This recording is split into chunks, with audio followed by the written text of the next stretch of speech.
মাযহাব কয়টা? চারটা মানে, তাই না? একটা মাযহাবের নাম কি? হানাফি। নিঃসন্দেহে আবু হানিফা রাহিমাহুল্লাহর জন্মের পূর্বে এই মাযহাব হয়নি। কথা বুঝেন? নিঃসন্দেহে যেটা হানাফি মাযহাব, আবু হানিফা রাহিমাহুল্লাহর জন্মের পূর্বে এটা হয়নি নিঃসন্দেহে। এক।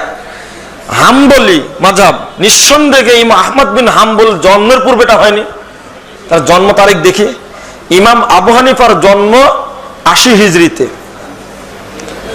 আর আল্লাহর নবী মারা গেছেন ১০ম হিজরিতে। মাঝখানে তফাৎ কত বছর? ৭০ বছর তফাৎ। ওহি বন্ধ হয়েছে ১০ম হিজরিতে। ইমাম আবু হানিফা মারা গেছেন ১৫০ হিজরিতে। ইমাম শাফিঈর জন্ম ১৫০-এ, মৃত্যু হলো ২০৪-এ। ইমাম মালিক রাহিমাহুল্লাহর জন্ম ৯৩ হিজরিতে, মৃত্যু ১৭৯ হিজরিতে। আর ইমাম আহমদ বিন হাম্বলের জন্ম হলো ১৬৪ হিজরিতে, মৃত্যু ২৪১ হিজরিতে। আপনি চিন্তা করুন, তাহলে প্রথম ইমাম, প্রসিদ্ধ ৪ ইমামের আবু হানিফার জন্ম ৮০ হিজরিতে। তাহলে ওহী নাজিল তো বন্ধ হয়ে গেছে। আল্লাহর নবী মৃত্যুর পরে জিবরিল কি এসেছেন পৃথিবীতে? ওহী আসেননি। তাহলে মাযহাব ফরজ, এটা করলো কে? এক। দ্বিতীয় বিষয় হলো যে আবু হানিফাকে মানতে হবে, ইমাম শাফিকে মানতে হবে, ইমাম আহমদ হাম্বলকে মানতে হবে, ইমাম মালিককে মানতে হবে। এরও কি কোনো ভবিষ্যৎবাণী আছে? মাযহাব জিনিসটাই ভিত্তিহীন, মাযহাবটাই ভিত্তিহীন। আচ্ছা, মাযহাব বলে কোনো জিনিস হাদিসে আছে? মাযহাব বলে কোনো জিনিস হাদিসে আছে? নতুন কথা বলছেন না পুরাতন কথা বলতে বুঝলাম না। মাযহাব নাই, হাদিস মানে কিছু নাই না, তো সেটা বক্তব্য করার কোনো অর্থ হয় না। সেটা সম্বন্ধে বক্তব্য দেওয়ারও কোনো অর্থ হয় না, যেটা হাদিসে নাই। এটা অবশ্যই সম্বন্ধে বক্তব্য দেওয়ার কোনো অর্থ হয় না। আমার বক্তব্য কি বুঝলেন আজকে? আমি বুঝলাম যে 4টে মাযহাব আছে। এটা বুঝলেন? আপনি কথা তো বললাম, আমি বুঝি নাই, আপনি কথাতে বললেন। কেউ বুঝেন এই কথা? আমার বক্তব্য জিজ্ঞেস করেন। 4টে মাযহাবের নাম বলছেন না আপনি? বলছেন কোথায় আসলো? আমি কি বললাম যে চারটি মাযহাব মানা যাবে? মানা যাবে না, এটা বলছেন না। কিন্তু কেন, কই থেকে আসলো? মাযহাব তো না, এটা আজকের বক্তব্য এটা আমাদের। আসলে কই থেকে? তো ওটা সম্বন্ধে বক্তব্য দেওয়া তো আলহামদুলিল্লাহি রাব্বিল আলামিন, আসসালাতু ওয়াসসালামু আলা রাসূলিহি কারীম ওয়া আলা আলিহি ওয়া সাহবিহি আজমাইন। দেশ এবং প্রবাস থেকে যারা এই রোজ টিভি অনলাইন কর্তৃক আয়োজিত হক কথা অনুষ্ঠান দেখছেন, সকলকে মোবারক ও সালাম। আসসালামু আলাইকুম ওয়া রাহমাতুল্লাহ। সুপ্রিয় দর্শক মণ্ডলী, আমরা প্রতিনিয়তই আপনাদের পাঠানো প্রশ্নের আলোকে আমাদের অনুষ্ঠান সাজিয়ে থাকি। তারই ধারাবাহিকতায় আজকেও নতুন প্রশ্ন এবং বিজ্ঞ অতিথিবৃন্দকে নিয়ে আমরা স্টুডিওতে উপস্থিত হয়েছি।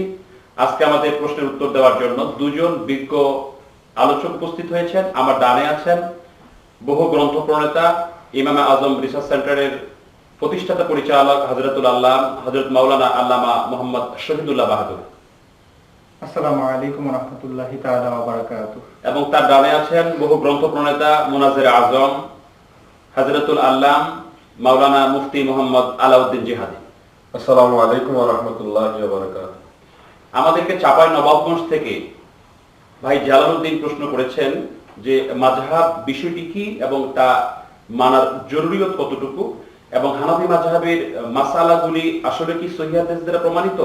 এই বিষয়ে আমি প্রথমেই মুফতি মাওলানা আলাউদ্দিন জিহাদি সাহেবের কাছ থেকে জানতে চাচ্ছি যে আসলে মাযহাব জিনিসটা কি, এটা লাগবে মানা কি, এবং আমরা মাযহাব বলতে কি বুঝবো? ধন্যবাদ। ইন্নাল হামদুলিল্লাহি ওয়া সালাতু ওয়া সালামু আলা রাসূলিল্লাহি ওয়া বা'দ। আসলে প্রথমেই জানা দরকার মাযহাব শব্দের অর্থ কি। মাযহাব শব্দের বাংলা আবিধানিক অর্থ হলো পথ ও মত। তো কিসের পথ কিসের মত সেটা আগে জানার দরকার। পথ এবং মত হলো পবিত্র কুরআন এবং সুন্নাহকে গবেষণা করে আল্লাহ রাসূল সাল্লাল্লাহু আলাইহি সাল্লামের সুন্নাহ বা রাসূলের প্রকৃত আমলটাকে খুঁজে বের করে যে মত বা যে মতাদর্শ প্রদর্শন করা হয় সেটাকে বলা হয় মাযহাব। অর্থাৎ মাযহাব মানে রাসূলুল্লাহর পথ, রাসূলুল্লাহর মত। আল্লাহর নবীর চূড়ান্ত পর্যায়ে সাহাবায়ে কেরাম আল্লাহ রাসূল সাল্লাল্লাহু আলাইহি ওয়াসাল্লাম যে পথ এবং মতে ছিলেন সেটা মুস্তাহিদগণ, যে যেমন ইমাম আজম এবং তিনার সঙ্গী সাথীরা গবেষণা করে যে সঠিক এবং একটা সহিহ পথ এবং মত প্রদর্শন করেছেন, এটাকে বলা হয় মাযহাব। তো সেই মাযহাবের বিষয়টা যেমন আমরা যারা মুকাল্লিদ অনুসারী, আমরা পবিত্র কোরআনের সমস্ত বিষয়গুলি একসাথে ওয়াকিবহাল না। সাধারণ মুসলমানের বেলায়, অথবা রাসূল পাক সাল্লাল্লাহু আলাইহি ওয়াসাল্লামের সমস্ত হাদিসগুলিও আমাদের আয়ত্তাধীন না। বিধায় কোরআন এবং সুন্নাহকে অনুসরণ করার জন্য যিনারা কোরআন এবং সুন্নাহকে পরিপূর্ণভাবে জানেন তাদের অনুসরণ বা তাদের অনুকরণ করা আমাদের জন্য জরুরি হয়ে যায় যদি কোরআনকে মানতে চাই। কারণ আমরা 6666 আয়াত সম্পর্কে আমরা পূর্ণাঙ্গ ব্যাখ্যাবহুল জ্ঞান আমাদের নেই, রাসূলুল্লাহর সমস্ত হাদিস সম্পর্কে আমাদের জ্ঞান নেই। এজন্য আল্লাহ তাআলা পবিত্র কোরআনে বলেছেন, ফাসআলু আহলা যিকরা ইন কুনতুম লা তা'লামুন, তোমরা যারা জানো না তোমরা জাননেওয়ালাদের কাছে জিজ্ঞাসা করো। তো জাননেওয়ালা কারা? যারা কোরআনকে জানার মতো জানে, যারা রাসূলের সুন্নাহকে জানার মতো জানে, তাদেরকে বলা হয় মুজতাহিদ, দ্বীনের গভীর জ্ঞানী। তো সেই গভীর জ্ঞানীদের কোরআন সুন্নাহর গবেষণার যে সঠিক পথ, সঠিক মত, সেটাকেই বলা হয় মাযহাব। অনেকে বলেন যে তাহলে তো মাযহাব সাহাবীদের নামে হলো না, আল্লাহ রাসূলের মাযহাব, নবীজির মাযহাব হলো না, এবং আবু হানিফার নামে মাযহাব হলো কেন? অথবা আব্দুল্লাহ ইবনে মাসউদের নামে মাযহাব হলো না, আবু হুরায়রার নামে মাযহাব হলো না, আবু বকর সিদ্দিক রাদিয়াল্লাহু আনহুর নামে মাযহাব হলো না, আবু হানিফার নামে মাযহাব হলো কেন? তো বিষয়টা বোঝার বিষয় যে, যেমন ধরেন বুখারী শরীফে যতগুলি হাদিস আছে সবগুলি হাদিসই আল্লাহ রাসূলের হাদিস, কিন্তু ওই কিতাবটার নাম বুখারী শরীফ। তো এখন রাসূলের হাদিস কিন্তু নামকরণ করা হয়েছে ইমাম বুখারীর নামে। তো ঠিক তেমনি ভাবে রাসূলুল্লাহর তরিকা জাস্ট সম্মানার্থে নাম করা হয়েছে ইমাম আজমের নামে, কারণ তিনার উদ্যোগে এই রাসূলুল্লাহর সত্য এবং সঠিক যে বিশুদ্ধ মাসাইলগুলি এগুলি একত্রিত করা হয়েছে। তো যদি আমরা কেউ বলি না এখানে ইমাম আজমের নাম দেওয়া যাবে না, তো সেখানে আমরা প্রথমে 66 ইমামের নামে প্রত্যেকটা কিতাবের নাম বাদ দিতে হবে। এই জন্য আমি বলবো মাযহাব এটা কোরআন সুন্নাহর বাইরে কোনো বিষয় নয়, কোরআন সুন্নাহ থেকেই মাযহাবটা প্রমাণিত। কেউ যদি বলে না আমি মাযহাব মানি না, ঠিক আছে, আলহামদুলিল্লাহ, আপনি যদি মাযহাব না মানতে চান তাহলে আপনি আলহামদুলিল্লাহ, আমি ধন্যবাদ জানাবো, আপনি কোরআনকে জানার মতো যে জ্ঞান দরকার সেই জ্ঞান আপনি আহরণ করেন, রাসূলুল্লাহর হাদিসকে পূর্ণাঙ্গ রূপে জানার মতো যে জ্ঞান প্রয়োজন সেটা আপনি আহরণ করেন, তারপরে মাযহাব মানেন, অসুবিধা নেই। কিন্তু আপনি মাযহাব মানি না বলে আবার দেখা যাচ্ছে আলবানীকে অনুসরণ করছেন, মাযহাব মানি না বলে দেখা যাচ্ছে উসাইমিন সাহেবকে অনুসরণ করছেন। তো আমরাও নামে মাযহাব মানি, আপনারা বেনামে মাযহাব মানেন। তো আমরা নামে আর বেনামে সবাই কিন্তু মাযহাব মানছে, একমাত্র মুজতাহিদ ছাড়া, যে আল্লাহ পাক আমাদের বোঝার তৌফিক দিন। অর্থাৎ বিষয়টি কি এরকম হতে পারে যে আসলে যিনি মুজতাহিদ নন তিনি যে কোনো একটি মাযহাবের অনুসরণ করবেন? যিনি মুজতাহিদ নন অবশ্যই তাকে কোরআন এবং সুন্নাহকে জানার জন্য, বোঝার জন্য, সঠিক কোনটা সেটা আমল করার জন্য অবশ্যই আরেকজন জাননেওয়ালার অনুসরণ করতেই হবে। এটা তো সহজ কথা।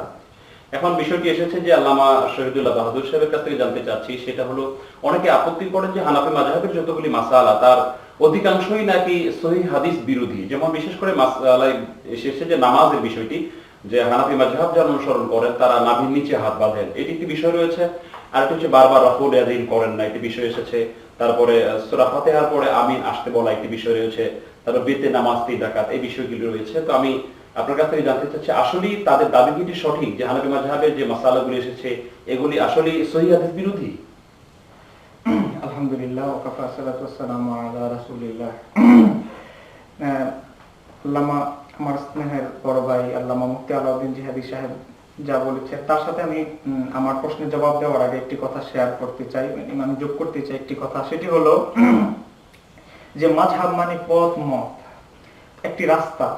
এই 4 মুজতাহিদ ইমামগণ কোরআন সুন্নাহ গবেষণা করে রাস্তা 4টি, কিন্তু উদ্দেশ্য একটি জায়গায় পৌঁছে দেওয়া, আল্লাহ এবং তার রাসূল সাল্লাল্লাহু আলাইহি সাল্লামের নিকট পর্যন্ত পৌঁছে দেওয়া, এই 4 মুজতাহিদের উদ্দেশ্য। কিন্তু রাস্তা 4 জনের 4টা, কিন্তু তাদের গবেষণার থিম, গবেষণার বস্তু কোরআন এবং হাদিস। এই কোরআন এবং হাদিস গবেষণা করে 4 জনের 4টি রাস্তা করে দিয়েছেন, যে তাদের উদ্দেশ্য এই রাস্তা দিয়ে যাতে আমরা আল্লাহ এবং তার রাসূলের নৈকট্য অর্জন করতে পারি, তাদের কাছে পৌঁছতে পারি। এছাড়া ভিন্ন কোনো কিছু নয়।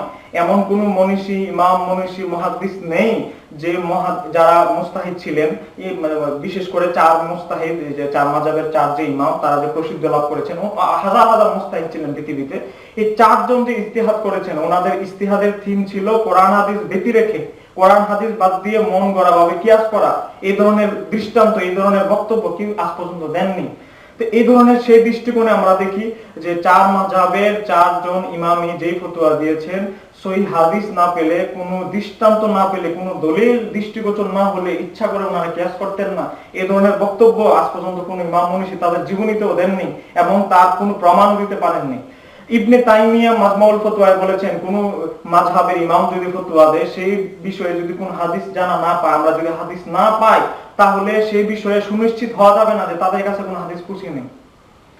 সে জানতে হলে, যাক আমি যে মূল বিষয়টা বলতে চাচ্ছি, যে বর্তমান পর্যন্ত যুগের পর যুগ মাযহাবের, চার মাযহাবের বিরুদ্ধে কিছু না কিছু লোক ছিল যারা চার মাযহাবকে ইনকার করতেন, মাযহাবকে দেখতে পারতেন না, বা মাযহাবকে হিংসা বিদ্বেষ করতেন। কিন্তু মাযহাবের কোনো মাসালা, বিশেষ করে আলহামদুলিল্লাহ হানাফি মাযহাবের কোনো মাসালা সহিহ হাদিস বিরোধী নেই। আজ পর্যন্ত হানাফি মাযহাবের প্রত্যেকটি মাসালার আলোকে অসংখ্য গ্রন্থ প্রণীত হয়েছে। ইদানিং এর গ্রন্থ একটি গ্রন্থ রয়েছে আদিল্লাতে হানাফিয়া, হানাফি মাযহাবের ইখতিলাফি ফিকহের আলোকে আরবি গ্রন্থ প্রকাশিত হয়েছে। আল্লামা জাফর আহমদ ওসমানীর এলাউ সুনান বলেন, এই ধরনের অসংখ্য গ্রন্থ, ইমাম জায়লাই নাজবুর রায়া বলেন, এই ধরনের অনেক গ্রন্থ প্রকাশিত হয়েছে হানাফি মাযহাবের প্রত্যেকটি ফিকহি মাসালার হাদিসের সমাধান। হানাফি মাযহাবের বিশেষ করে যে আমিনের মাসালা বলা হয়, যে আমিন যারা অনেকে জোরে বলেন, আস্তে বলেন, এটার সমাধান আছে। এটা অনেক ব্যাপক বিষয়, আমি মুখতাসার বলতে চাই। আমিন বলার বিষয়ে দুই ধরনের হাদিস আছে। একটা সহিহ সুস্পষ্ট যে আমিন জোরে বলার কথা, সেগুলো সহিহ না। আবার যেগুলো সহিহ সেগুলো সহিহ সুস্পষ্ট নয়। যেমন সহিহ বুখারীতে আসছে যে হাদিসটা, ফেরেশতারা আমিন বললে তোমরা ফেরেশতাদের, যখন ইমাম ওয়ালাদ-দালিন বললেন তখন তোমরা আমিন বলো, কারণ যারা আমিন বলা ফেরেশতার সাথে মিলে যাবে, তার পিছনের গলা। ওনারা বুঝাতে চাচ্ছেন আমিন বলো বলতে ইবনে হাজার আসকালানির একটি বক্তব্য দিয়ে যে এখানে জোরে বোঝানো হয়েছে। এটা আপনাদের কিয়াস, এটা ইবনে হাজার আসকালানির কিয়াস। ফেরেশতার আমিনের মতো আমাদের আমিনের কথা বলা হয়েছে, তবে ফেরেশতারা তো আমিন জোরে বলে না, আজ পর্যন্ত কেউ শুনিনি। আমিন বলার প্রধান শক্ত দলিল যেটা সুনানে তিরমিজিতে যে হাদিসটি বর্ণিত হয়েছে ওয়াইল ইবনে হুজুরের, যেটাতে হযরত সুফিয়ান সাউরির বর্ণনায় আসছে হযরত ওয়াইল ইবনে হুজুর থেকে আমিন জোরে বলার কথা। সেই হাদিসটি যদি আমরা খুঁজি, সেটি একদিকে মুস্তারিদ, কেননা সুফি, আরেক দিক দিয়ে যদি আমরা বাস্তবতার আলোকে দেখি যে সুফিয়ান সাউরি এবং কুফা নগরীর মাযহাব ছিল আমিন আসতে বলা। এমনকি ইমাম ইবনুল মুনজির আল আওসাত গ্রন্থের মধ্যে উল্লেখ করেছেন যে ইমাম সুফিয়ান সাউরি আমিন আসতে বলতেন। তাহলে যিনি আমিন জোরে বলার হাদিস বর্ণনা করেছেন, উনি আসতে আমল করতেন। তাহলে এটা কি দ্বারা? তাহলে উনার থেকে কি আমরা বেশি হাদিস বুঝি? উনি তো হাফিজুল হাদিস ছিলেন এবং মুস্তাহিদ ফকি ছিলেন। উনি আমিন আসতে বলতেন, যিনি আমিন জোরে বলার প্রধান দলিল। সালাফিদের, আহলে হাদিস যারা মত অনুসরণ করেন, তাদের সবচেয়ে শক্তিশালী দলিল এটা। অথচ ইমাম সুফিয়ান সাউরি আমিন আসতে বলতেন। এই ধরনের আরো যে হাদিসগুলো এসেছে, আবু হুরায়রা থেকে একটি সূত্র, আব্দুল্লাহ ইবনে ওমর থেকে একটি সূত্র, এখানে বাহার সিকা বলেন, সুলাইমান ইবনে আরকাম, এক একজন রাবী জয়ীফ রয়েছে। আমিন বলার সবচেয়ে শক্তিশালী হাদিস রাবী আমিন আসতে বলার পক্ষে মত অবলম্বন করেছেন। আর এছাড়া আমিন জোরে বলার কোনো নির্ভরযোগ্য কোনো সহিহ হাদিস নেই। এই হাদিসটি ছাড়া বাকিগুলো সবগুলো জয়ীফ। যার কথা আল্লামা শাওকানি নাইলুল আওতারে উল্লেখ করেছেন, আব্দুর রহমান মুবারকপুরি তুফাতুল আওয়াজিতে বর্ণনা করেছেন যে এই হযরত ওয়াইল ইবনে হুজুরের এই হাদিস ছাড়া বাকি আমিন জোরে বলার সব হাদিস জয়ীফ, এবং প্রত্যেকটা রাবীর উপর জয়ীফ হওয়ার কথা উনি আব্দুর রহমান মুবারকপুরি নিজে উল্লেখ করেছেন। এবার আসেন আমিন জোরে বলার কথা। জোরে বলার প্রধান রাবী হলো ইমাম শুবা, যার প্রশংসা ইমাম সুফিয়ান সাউরি, ইমাম জাহাবি সিয়ারুল আলামিন নুবালার মধ্যে উল্লেখ করেছেন যে ইমাম শুবা ইবনে হাজ্জাজের জীবনীতে, যে উনি আমিরুল মুমিনিন ফিল হাদিস। আর ইমাম সুফিয়ান সাউরি হচ্ছেন আমির, একজন মুমিন, আর উনি হচ্ছেন আমিরুল মুমিনিন ফিল হাদিস। একজন মুমিন আর আরেকজন হচ্ছে আমিরুল মুমিনিন ফিল হাদিস। আকাশ জমিন ডিফারেন্স। আমি যেই কথা বলতে চাচ্ছি যে হাদিস শাস্ত্রে আসমাউল রিজালের কিতাব অনুসরণ করলে যে দেখা যায় যে ইমাম শুবা রাহমাতুল্লাহ আলাইহি সুফিয়ান সাউরি থেকে অনেক হাদিসের ইমাম বড় পাণ্ডিত্য ছিলেন। সুফিয়ান সাউরির একটি গুণ বলে উনি তাদলিস করতেন। ইমাম জাহাবি রাহমাতুল্লাহ মিজানুল ইতিদালে উল্লেখ করেছেন উনি জয়ীফ রাবীদের থেকে তাদলিস করতেন, কিন্তু ইমাম শুবা রাহমাতুল্লাহ আলাইহি তাদলিস করাকে নিন্দা করতেন এবং অপছন্দ করতেন। আমিন বলার বিষয়টি হলো, আমিন আসতে বলার, জোরে বলার যে প্রধান যে হাদিস, সেটি হচ্ছে সুফিয়ান সাউরি বর্ণনা করেছেন আসতে জোরে, ইমাম শুবা বর্ণনা করছেন জোরে আসতে। তো ইমাম শুবার বর্ণনা যে জোরে, এটা গ্রহণযোগ্য কেন? সুফিয়ান সাউরি নিজে আমিন আসতে বলার আমল করেছেন। এবার আমরা আসি যে আমিন আসতে বলার বিষয়ে আরো হাদিস আছে। হযরতে আবু ওয়াইল বর্ণনা করেছেন, আমি হযরতে আব্দুল্লাহ ইবনে মাসউদ, হযরত ওমর, হযরত আলীকে আমিন আসতে বলতে শুনেছি। আল্লাহর নবীজি বলেছেন, আলাইকুম বিসুন্নতি সুন্নতি খুলাফায়ে রাশিদিন, তোমরা আমার পরে আমার এবং আমার খুলাফায়ে রাশিদিনের সুন্নতকে আঁকড়ে ধরো। এজন্য আমরা আমিন আসতে বলি, যেহেতু খুলাফায়ে রাশিদিনের অধিকাংশ খুলাফা আসতে আমিন বলেছেন। এবার বিতির নামাজ বলেন। বিতির নামাজ 3 রাকাতের বিষয়ে কমপক্ষে 50 থেকে 60টি হাদিস বর্ণিত হয়েছে। 50 থেকে 60 জন সাহাবী হাদিস বর্ণনা করেছেন। এর মধ্যে একটি হাদিস মুতাওয়াতিরের নিকটবর্তী। সেটি হাদিসে এসেছে নবীজি 3 রাকাতে 3টি সূরা তেলাওয়াত করতেন। তাহলে 3টি সূরা 3 রাকাতে তেলাওয়াত করতেন। এই হাদিসটা আব্দুল্লাহ ইবনে আব্বাস বলেন, আবু হুরায়রা বলেন, প্রায় 10 জনের বেশি সাহাবী বর্ণনা করেছেন, মুতাওয়াতির পর্যায়ের হাদিস। তো সালাফিদের মধ্যে বিতির 3 রাকাতে অস্বীকার করার কোনো জোর নেই। আলবানী থেকে শুরু করে সবাই বিতির 3 রাকাত স্বীকার করেছেন, এতে অস্বীকার করার কোনো জোর নেই। এছাড়া তা আমাদের হানাফি মাযহাবের প্রতি যে আপত্তি করা হয় ঈদের নামাজের তাকবীর, ঈদের নামাজের তাকবীরের বিষয়ে শায়েখ নাসিরউদ্দিন আলবানী নিজে বলেছেন ইরওয়াউল গালিলের মধ্যে যে হানাফি মাযহাবের 2টি মারফু নির্ভরযোগ্য হাদিস রয়েছে, যে এমনকি আলবানী সিলসিলাতুল আহাদিস ও সহিহার মধ্যে সুনানে আবু দাউদের সেই হাদিসকে উনি উল্লেখ করেছেন সহিহ হিসাবে। এই ধরনের ঈদের 12 তাকবীরের পক্ষে হানাফি মাযহাবের মতের পক্ষে কমপক্ষে 32টি হাদিস রয়েছে, সালাফিদের মতের পক্ষে 10 থেকে 11টি হাদিস রয়েছে, একটিও সহিহ না। জি, এখন মুফতি আলাউদ্দিন জিহাদি সাহেবের কাছে জানতে চাচ্ছি, সেটা হচ্ছে আমরা বারবার রাফুল ইয়াদাইন করি না, শুধুমাত্র তাকবীরে তাহরিমার সময় রাফুল ইয়াদাইন করি। সেটি হযরত আব্দুল্লাহ ইবনে ওমর রাদিয়াল্লাহু তাআলা থেকে বর্ণিত হাদিসটি দেখে আমরা বোঝাচ্ছেন যেখানে সহিহ হাদিস এসেছে যে রাফুল ইয়াদাইন বারবার করতে হবে, এই বিষয়টি যদি বলতেন। ধন্যবাদ মুফতি মাসুদ ভাই, আসলে গুরুত্বপূর্ণ একটা বিষয় আপনি উত্থাপন করেছেন। সহিহ বুখারীর মধ্যে যে হাদিসখানা উল্লেখ রয়েছে, আব্দুল্লাহ ইবনে ওমর রাদিয়াল্লাহু আনহুমা তিনি রাসূলুল্লাহ পাক সাল্লাল্লাহু আলাইহি ওয়াসাল্লামের নামাজের ব্যাখ্যা দিতে গিয়ে রাফুল ইয়াদাইন বারবার হাত উঁচু করার ব্যাপারে হাদিস বর্ণনা করেছেন। কিন্তু আমাদের হানাফিদের পক্ষ থেকে বক্তব্য হলো আল্লাহ রাসূল সাল্লাল্লাহু আলাইহি ওয়াসাল্লাম রাফুল ইয়াদাইন করেছেন বটে, কিন্তু রাসূল সর্বশেষ জীবনে, নবীজির শেষ জীবনে রাফুল ইয়াদাইন এটা পরিত্যাগ করেছেন, যার কারণে নবীজির সর্বশেষ আমলটাকে আমরা গ্রহণ করছি। যদি কেউ বলে যে আল্লাহ রাসূল যে সর্বশেষ জীবনে রাফুল ইয়াদাইন পরিত্যাগ করেছেন তার কি প্রমাণ আছে, আমরা সেক্ষেত্রে ইমাম বুখারী রাহিমাহুল্লাহর প্রথম যার নাম বুখারীতে উস্তাদ, ইমাম বুখারীর উস্তাদ যার নাম সহিহ বুখারীতে সর্বপ্রথম এনেছেন ইমাম হুমায়দি, তিনার লেখা একটা মুসনাদ, ইমাম বুখারীর উস্তাদের লেখা কিতাব মুসনাদে হুমায়দি, সেটার মধ্যে দ্বিতীয় খণ্ডে 277 পৃষ্ঠায় হযরত আব্দুল্লাহ ইবনে ওমর রাদিয়াল্লাহু আনহু থেকেই আরেকটা রিওয়ায়াত বর্ণিত আছে। সেখানে আল্লাহ রাসূল সাল্লাল্লাহু আলাইহি ওয়াসাল্লামের নামাজের ব্যাখ্যা দিতে গিয়ে আব্দুল্লাহ ইবনে ওমর তিনি বললেন যে রাসূল সাল্লাল্লাহু আলাইহি ওয়াসাল্লাম তাকবীরে তাহরিমা ছাড়া কখনো হাত উত্তোলন করতেন না। দেখেন ইবনে ওমর থেকে দুটি রিওয়ায়াত পাওয়া গেল, একটা থেকে পাচ্ছি আমরা যে আল্লাহ রাসূল রাফু ইয়াদাইন করতেন, আর একটা থেকে পাচ্ছি রাসূল সাল্লাল্লাহু আলাইহি ওয়াসাল্লাম রাফু ইয়াদাইন করতেন না। এখন আমার একটা বিষয় হচ্ছে যে যেটি হাদিস আগে বললেন সেটা কি সহিহ বুখারী, এটা মুসনাদ হুমায়দি, তারা আপত্তি হলো যে বুখারী শরীফেই শুধু সব সহিহ হাদিস, যে হাদিসটি উল্লেখ করলেন সেটি সনদ যদি একটু বলতেন যে সনদটা কোন পর্যায়ে। ধন্যবাদ। আসলে যারা বলে যে বুখারী মুসলিম বা সিয়াসিটার বাইরে কোনো সহিহ হাদিস নেই, এরা জাহেল, এরা আসলে ইসলাম বুঝেই না, রাসূলের সুন্নাহকে বুঝে না বা বোঝার মতো চেষ্টা হয়তো করে না। তাদের প্রতি আমার পরামর্শ হলো যে আমরা হাদিসের কিতাবকে অনুসরণ করছি না, আমরা অনুসরণ করছি রাসূলের হাদিসকে। সনদের মাধ্যমে যেটা আল্লাহ রাসূলের হাদিস হিসেবে স্বীকৃত সেটাকে অনুসরণ করছি, কোনো কিতাব দ্বারা না। কিতাব দিয়ে হাদিস হয় না, হাদিস প্রমাণিত হয় সনদ দ্বারা।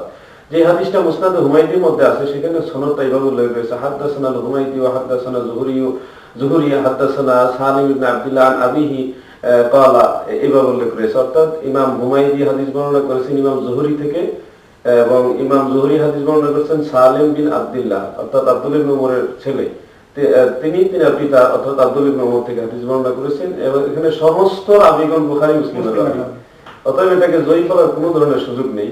তো যেটা বলছিলাম যে আব্দুল্লাহ ইবনে ওমর থেকে দুটি বর্ণনা আমরা পেলাম, একটাই দেখলাম যে তিনি রাফু ইয়াদাইনের পক্ষে হাদিস বর্ণনা করেছেন, আর একটা দেখলাম তিনি রাফু ইয়াদাইনের বিপক্ষে হাদিস বর্ণনা করলেন। তাহলে আমরা কোনটা অনুসরণ করব? তো আমরা হানাফিদের বক্তব্য হলো রাসূলের সর্বশেষ আমলটা হলো রাফুল ইয়াদাইন বারবার করতেন না, শুধু তাকবীরে তাহরিমা সময় করতেন। তার প্রমাণ আমরা দেখি আব্দুল্লাহ ইবনে ওমর রাদিয়াল্লাহু আনহুমা তিনি ব্যক্তিগত জীবনে রাফুল ইয়াদাইন করতেন না। তো ইবনে ওমরের তিনটা রিওয়ায়াত আমরা একসাথে করি যে আল্লাহ রাসূল রাফুল ইয়াদাইন করতেন, আবার ইবনে ওমর আরেকটা বর্ণনা রাফুল ইয়াদাইন করতেন না, আবার ইবনে ওমরের ব্যক্তিগত আমল হলো তিনি নিজেই রাফুল ইয়াদাইন করতেন না। তিনটা হাদিসকে একসাথে করলে আমরা দেখি যে অবশ্যই আল্লাহ রাসূল শেষ বয়সে রাফু ইয়াদাইন করতেন না, যার কারণে আব্দুল্লাহ ইবনে ওমর নিজেও রাফু ইয়াদাইন পরিত্যাগ করলেন। অনেকে হয়তো বলেন যে মুজাহিদ রাহিমাহুল্লাহ তিনি এককভাবে আব্দুল্লাহ ইবনে ওমরের রাফু ইয়াদাইন পরিত্যাগের বিষয়টা বর্ণনা করে, সেটা মুনফারিদ আল মুনফারিদুল্লাহ হিসাবে হুজ্জাত এই ধরনের যুক্তি উত্থাপন করে। আমি বলবো যে মুয়াত্তা ইমাম মুহাম্মাদের মধ্যে আব্দুল্লাহ ইবনে ওমর যে রাফু ইয়াদাইন করতেন না ভিন্ন আরেকটি সূত্র রয়েছে, আপনারা দেখার জন্য অনুরোধ রইল। এবং সুনান ইবনে মাজার আরেকটা সরা, বিখ্যাত একটা সরা ইমাম মুগতাই রাহিমাহুল্লাহ, সেটা হলো শরহ সুনান ইবনে মাজাহ, সেখানে আরেকটা সনদ ইমাম বাইহাকি রাহিমাহুল্লাহর লেখা আল খিলাফিয়াত থেকে নকল করে তিনি হাদিসটা সহিহ, সনদটা সহিহ, সেখানে আব্দুল্লাহ ইবনে ওমর যে রাফুল ইয়াদাইন বারবার করতেন না আরেকটা সনদ রয়েছে। এছাড়া ইমাম বাইহাকির আরেকটা কিতাব সেটা প্রসিদ্ধ কিতাব কিরাত খালফাল ইমাম, সেই কিতাবের মধ্যে কিরাতের আলোচনা করতে গেলে রফিউদ্দিন আরেকটা হাদিস আনলেন যে আব্দুল্লাহ ইবনে ওমর তিনি ব্যক্তিগত জীবনের ইয়াদেন করতেন না। অতএব আমরা দেখছি আল্লাহ রাসূল থেকে রফিউদ্দিন হাদিসের পক্ষে যে হাদিসগুলি আছে সেগুলি নবীজির প্রাথমিক জীবনে, আর সর্বশেষ জীবনে আল্লাহ রাসূল সাল্লাল্লাহু আলাইহি ওয়াসাল্লাম করতেন না। এগুলো মরফু হাদিসও পেলাম, সাহাবীদের আমল, হযরত ওমর, হযরত আলী, তিনারাও রফিউদ্দিন করতেন না বলে সহিহ মানিল আসারে ইমাম বুখারী, ইমাম মুসলিম সহ সিহা সিত্তার 6 ইমামের উস্তাদ ইমাম আবু বকর ইবনে আবি শাইবা রাহিমাহুল্লাহ তিনার লেখা আল মুসনাদ আল মুসান্নাফের মধ্যে হযরত আলী থেকে হযরত ওমর থেকে riwayat পাই যে তিনারা ব্যক্তিগত জীবনে রফুল ইয়াদাইন করতেন না। তাই প্রমাণিত হয় যে রফুল ইয়াদাইন নামাজে না করাটাই রাসূলের শেষ জীবনের আমল। সবচেয়ে বড় ফকি আল্লাহ রাসূল সাল্লাল্লাহু আলাইহি সাল্লামের, আমাদের নবীজি পাক সাল্লাল্লাহু আলাইহি সাল্লামের পরে সবচেয়ে বড় যে ফকি ইলমে ফিকহে যিনি পাণ্ডিত্য অর্জন করেছেন 7 জন ফকিদের অন্যতম আব্দুল্লাহ ইবনে মাসউদের বর্ণনাটা যদি একটু আলোচনা করতেন। জি ধন্যবাদ। আসলে আব্দুল্লাহ ইবনে মাসউদ রাদিয়াল্লাহু আনহুর যে রাওয়ায়াত আবু দাউদ শরীফে, তিরমিজিতে, ইবনে মাজাহ, অন্যান্য কিতাবে সুনানুল কুবরা লিন নাসাই সেখানে আছে, সনদ সহিহ, বুখারী মুসলিমের রাবী সবাই। তো তিনি বললেন সাহাবারা, একদল সাহাবীকে বললেন যে আমি কি তোমার দিকে রাসূলের নামাজ পড়ে দেখাবো? তখন তিনি পুরা নামাজ আদায় করলেন, কিন্তু তাকবীরে তাহরিমা ছাড়া কখনো হাত উত্তোলন করলেন না। তো এই হাদিসকে ইমাম আবু দাউদ বলেছে মুখতাসার, সংক্ষেপ, কিন্তু ইমাম বুখারী রাহিমাহুল্লাহ লেখা যে জুজুল রফউল ইয়াদাইন যে হাদিস কিতাব, একটা ছোট্ট রিসালা লিখেছেন, সেখানে আমরা সম্পূর্ণ হাদিসটা পাই, যেটা ইমাম মাওলানা আজিমাবাদী আবু দাউদের সারা আউনুল মাহবুদের মধ্যে সনদ সহকারে হাদিসটা এনেছেন। এখন যেটাকে মুখতাসার বলে উড়িয়ে দিচ্ছেন সেটা পূর্ণাঙ্গ হাদিস, যেটা আব্দুল্লাহ ইবনে মাসউদের পুরা নামাজের ডিটেইলস ব্যাখ্যাটা ইমাম বুখারী বর্ণনা করেছেন সহিহ সূত্রে, সেখানেও দেখি মাত্র একবার রফুল ইয়াদাইন তাকবীরে তাহরিমার সময় কথায় আছে। অতএব মুখতাসার বলে এটাকে উড়িয়ে দেওয়ার কোনো রাস্তা নেই, এটা মুখতাসার আরেকটা সম্পূর্ণ পুরা হাদিস। আমরা দেখি সমকালীন যারা আহলে হাদিস যারা এর বিরোধিতা করেন তাদের নির্ভরযোগ্য আলেম নাসিরউদ্দিন আলবানী, তিনি সুনানে আবু দাউদ এবং সুনানে ইবনে মাজাহ তিরমিজির তাহকিক করেছেন। এই 3 গ্রন্থের তাহকিকে এই হাদিসটিকে কিন্তু সহিহ মুসলিমের শর্ত সাপেক্ষে সহিহ বলে উল্লেখ করেছেন। তাহলে তাদের ইমামের যদি তাহকিকে যদি ওনারা না মানেন তাহলে তো আমাদের কিছু বলার নেই।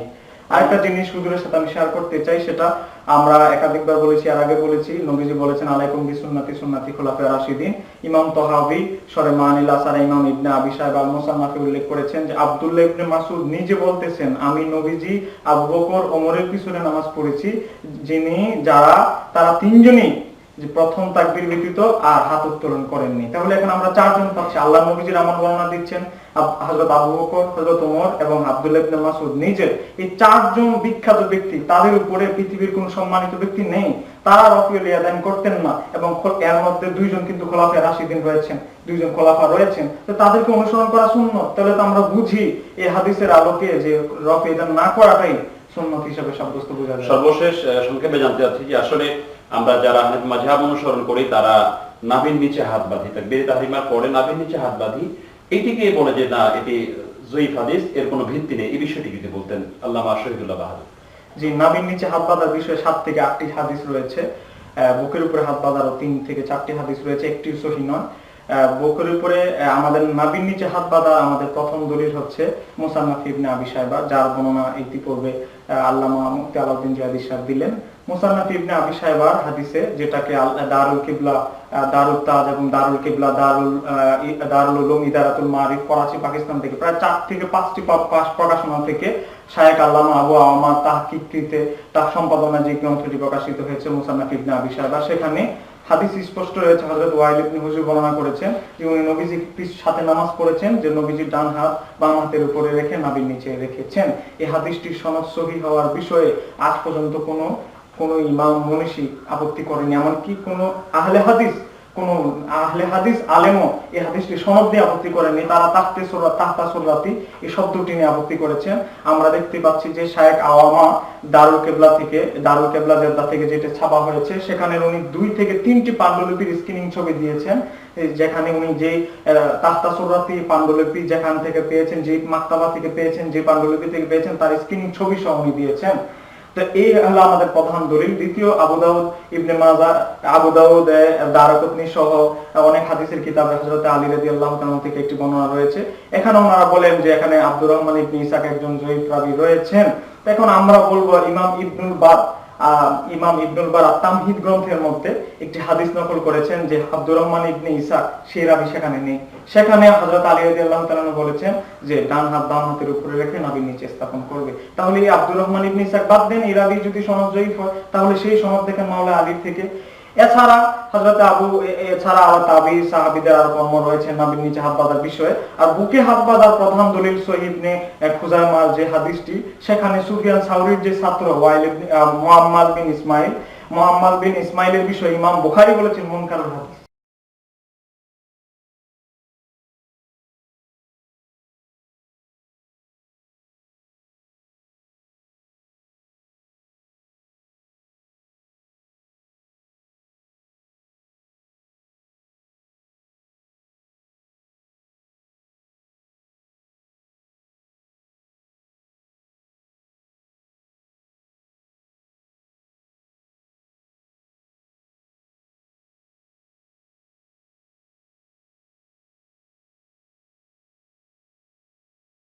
আহলে হাদিস যারা বুকের উপরে হাত বাঁধার মত গ্রহণ করেন, বুকের উপরে সালফে সালিহিনদের মধ্যে এক ধারাবাহিক ইমামদের যারা মুস্তাহিদ ছিলেন, দ্বীনের ফকি ছিলেন, কেউই বুকের উপরে হাত বাঁধার আমল গ্রহণ করেননি। ইমাম আহমদ থেকে একটি মত এসেছে যে ইমাম আহমদ বুকের উপরে হাত বেঁধে নামাজ পড়াকে মাকরু বলেছেন। ফকিগণ সাধারণত মাকরু বললে সেটা মাকরুয়ে তাহরিমি বলে বোঝা যায়। যাক, আমরা দেখি বুকের উপরে হাত বাঁধার প্রধান দলিল সহিহ ইবনে খুজাইমাহ হযরত ওয়াইল ইবনে হুজুরের যে হাদিসটি, যে আমরা মুসান্নাফ ইবনে আবি শায়বা সহিহ সনদে হাদিসে দেখছি যে ওয়াইল ইবনে হুজুরের সেই বর্ণনায় দেখা যাচ্ছে যে নাভির নিচে হাত বেঁধেছেন নবীজি, উনি দেখেছেন এবং নবীজি, কিন্তু এই বর্ণনায় উনি বুকের উপরে হাত বাঁধার কথা বলেছেন। তাহলে গবেষণা করে দেখা যায় যে উনি এই বর্ণনায় কেন বুকের উপরে কথা আসছে, আমরা সেদিকে লক্ষ্য করলে দেখা যায় যে সুফিয়ান সাউরী রাহমাতুল্লাহ আলাইহির অন্য ছাত্র বর্ণনা করেছেন বিপরীত রাওয়ায়াত, কিন্তু সুফিয়ান সাউরীর এই ছাত্র যিনার নাম হচ্ছে মুহাম্মদ বিন ইসমাইল, তিনি বর্ণনা করেছেন যে বুকের উপরে শব্দ। তাই এজন্য আল্লামা ইবনুল কাইয়্যুম, যারা সালাফি মতবাদের ইমাম ইবনুল কাইয়্যুম বলেছেন এলামুল মুহাক্কিকিনের মধ্যে মুহাম্মদ সারা বুকের উপরে শব্দে এই হাদিস মিজানুল ইতিদাল যদি খুঁজেন, মিজানুল ইতিদাল তাহজিবুত তাহজিবুল কামাল যদি খুঁজেন, দেখবেন ইমাম বুখারী রাহমাতুল্লাহ আলাইহি আমিরুল মুমিনিন ফিল হাদিস, ইমাম বুখারী বলেছেন তিনি মুনকারুল হাদিস, তিনি আপত্তিকর হাদিস বর্ণনা করেন। ইমাম যাহাবী একাধিকবার উল্লেখ করেছেন, ইমাম বুখারী নিজে বলেছেন আমি যেই রাবীকে মুনকারুল হাদিস বলবো সেই রাবীর হাদিস দিয়ে দলিল গ্রহণ করা হালাল নয়, বৈধ নয়। তো এই হাদিসের অনেক এক ডজন হাদিসের আসমাউল রিজালবিদ বলেছেন যে এই রাবীর হাদিস কখনোই গ্রহণযোগ্য নয়, তার স্মৃতি শক্তি শেষ বয়সে একদম বিনষ্ট হয়ে গিয়েছিল। এছাড়া সুনানে আবু দাউদের মুরসাল একটি রওয়ায়াত ওনারা দলিল পেশ করেন, এই দুইটি হাদিস তাদের সর্বাধিক সহিহ বলে ওনারা দাবি করেন। মুরসাল একটি রওয়ায়াত রয়েছে, সেটা একদিক দিয়ে মুরসাল। আল-বানী সিলসিলাতুল আহাদিস ও যঈফার প্রথম খণ্ডে বলেছেন যে মুরসাল হলো যঈফ হাদিসের প্রকার, তাহলে এটা যঈফ হওয়ার কথা। আল-বানী দেখেন সালাফি মতবাদের টানে অন্ধভাবে সালাফি মতবাদের বেগবান করার জন্য উনি এই যঈফ হাদিসকে ওনার দৃষ্টিতে এই যঈফ হাদিসকে উনি সহিহ বলেছেন। এই হাদিসে ঈসা নামক একজন রাবী রয়েছেন যার বিষয়ে ইমাম বুখারী মুনকারুল হাদিস বলেছেন। অনেক আসমাউল রিজালবিদ এই হাদিসের বিষয়ে রাবীর বিষয়ে আপত্তি করেছেন। তাহলে এই হাদিস দেখা যায় মুনকারুল হাদিস অত্যন্ত যঈফ। এই দুই যঈফ হাদিস দিয়ে নাভির নিচে হাত বাঁধা আমলের বিরুদ্ধে কখনোই দাঁড় করানোর মতো কোনো যোগ্যতা এই দুই হাদিসের নেই, কারণ এই দুই হাদিস ইমাম বুখারীর দৃষ্টিতে মুনকারুল হাদিস বলে বোঝা যায়। তাই আমি বলতে চাচ্ছি যে নাভির নিচে হাত বাঁধার হাদিস সহিহ, বুকের উপরে হাত বাঁধা আপনি যদি ব্যক্তিগতভাবে করেন যঈফ হাদিস, এই মুনকারুল হাদিস যঈফ হাদিসের উপর আমল করেন তো করলেন, কিন্তু নাভির নিচে হাত বাঁধার হানাফিদের কোনো সহিহ হাদিস নেই, আপনি এটা বলার কোনো সুযোগ নেই। জি, ধন্যবাদ। আজকে বিজ্ঞ দুইজন আলোচক আমাদের প্রশ্নগুলির সুন্দর জবাব দিচ্ছিলেন।